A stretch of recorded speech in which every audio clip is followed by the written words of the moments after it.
ಈ ರಾಜ್ಯದ ಮುಖ್ಯಮಂತ್ರಿಗಳಾದ ಮೇಲಾದರೂ ಇದೆಂಥವು ಬ್ಲೂ ಫಿಲಮ್ ಮಾಡಿಸೋದು ಪೋಸ್ಟ್ ನಡ್ಸು ಇದೆಲ್ಲ ಬಿಡ್ತಾರೆ ಅದನ್ನ ಅಂತ ಅನ್ಕೊಂಡಿದ್ದೆ.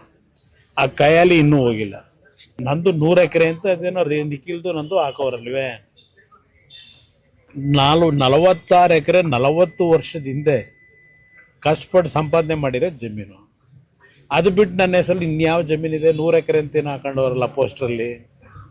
ಇನ್ನ ನೀತಾ ಮೇಡಮ್ ಅವ್ರದ್ದು 36-37 ಎಕರೆ ತಗೊಂಡವ್ರೆ. ಖರೀದಿ ಮಾಡಿರೋದು.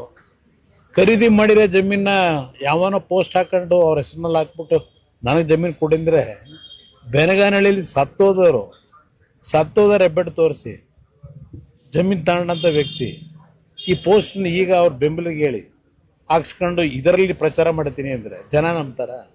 ವಿಕೃತ ಮನಸ್ಸು. ಅದು ಹೇಳದ್ನಲ್ಲ, ಇದು ಮೊದಲಿಂದಲೂ ಬಂದಿರೋದು ಇದರಲ್ಲೇ. ಈ ಕೈಯಲ್ಲಿ ಬಂದಂಥ ವ್ಯಕ್ತಿ ಈಗಲೂ ಇದನ್ನೇ ಮುಖ್ಯಮಂತ್ರಿ ಆದ್ಮೇಲಾದ್ರು ಆ ಮುಖ್ಯಮಂತ್ರಿಯ ಕುರ್ಚಿಗಾದ್ರೂ ಗೌರವ ಬೇಡವಾ? ಈ ರಾಜ್ಯದಲ್ಲಿ ಏನು ನಡೀತಾ ಇದೆ ಬಹುಶಃ ಇನ್ನು ಮುಂದಕ್ಕಾದ್ರೂ ನಿಲ್ತದೇನೋ ಅನ್ಕೊಂಡಿದ್ದು. ನಂದು ತೆರೆದ ಪುಸ್ತಕ. ಎಲ್ಲ ವಿಷಯಗಳು ನನ್ನ ಕಾರ್ಯಕರ್ತರಿಗೂ ಗೊತ್ತು, ಜನತೆಗೂ ಗೊತ್ತಿದೆ. ಅದರಿಂದ ನಾನು ಇದಕ್ಕೆಲ್ಲ ಇಂಥ ಬೆದರಿಕೆಗೆ ಹೆದರ್ತಕ್ಕಂಥ ಪ್ರಶ್ನೆ ಇಲ್ಲ.